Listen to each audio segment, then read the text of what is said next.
خفافيش الظلام. Будете богобоязненными. Быть богобоязненными. Что значит быть богобоязненным? Богобоязненность по-арабски таква. Таква происходит от слова викая. Викая, то есть защитная преграда, защита. Таква, богобоязненность означает сделать защитную преграду между тобой и наказанием Аллаха Субхану ва Тааля. Каким образом? Подчиняясь Его приказам и отказываясь от того, что Он запретил. Точка? Нет. На основе, внимательно, знания и понимания, а не на основе джахля, не на основе невежества. Это таква. Таква что такое? Сделать преграду, богобоязненность, сделать преграду между тобой и чем? Наказанием Аллаха Субхану ва Тааля.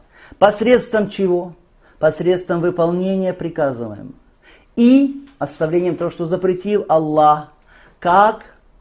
На основе чего? На основе знания и на основе понимания. Вот это вот лучшее определение того, что такое таква. Сделать между собой и наказанием Аллаха защитную преграду посредством выполнения приказов и отдалением от запретного на основе знания и понимания, а не на основе невежества. Таква, богобоязненность, конечно, имеет уровни свои.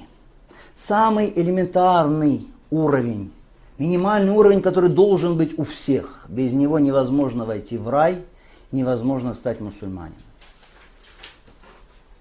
Хорошо? Есть такой уровень. Есть выше уровень, есть еще выше уровень. И в Коране Аллах Субхану Тааля говорит «Иттакуллах», приказывает таква. Кто знает начало суры Ниса, женщин? Я айюханнас, иттаку раббакум аллази халакакум мин нафсин вахида. О люди, обращение ко всем людям, бойтесь вашего Господа, который сотворил вас из одной души. Да? Это обращение ко всем людям, таква. Что это за обращение ко всем людям, таква, которая от них всех требуется? Это таухид. Так, общая таква, вот этот минимум таква, это что? Отказ от ширка, исповедание таухида. Понятно? Дальше. Первый уровень. Без него нет таква. Чтобы войти в число богобоязненных вообще, это что? Это значит войти в таухид.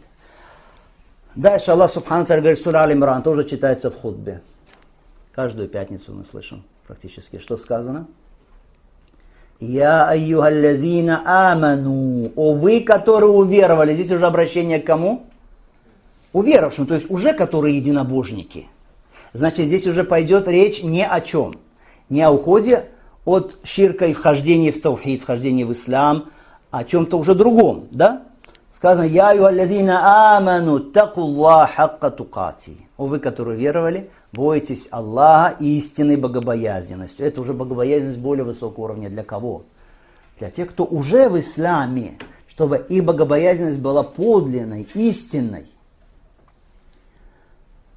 А есть еще выше богобоязненность. Это когда уже Аллах Субхану Тааля к богобоязненным, обращаясь, говорит, будьте богобоязненными. То есть к тем, которые и так не делают харам и выполняют ваджибаты. Обращаясь к пророку, говорит пророк, алейхиссалям, «Я айюхан набию такилля». О пророк, бойся Аллаха. Хорошо. Это уже самые высокие уровни богобоязненности.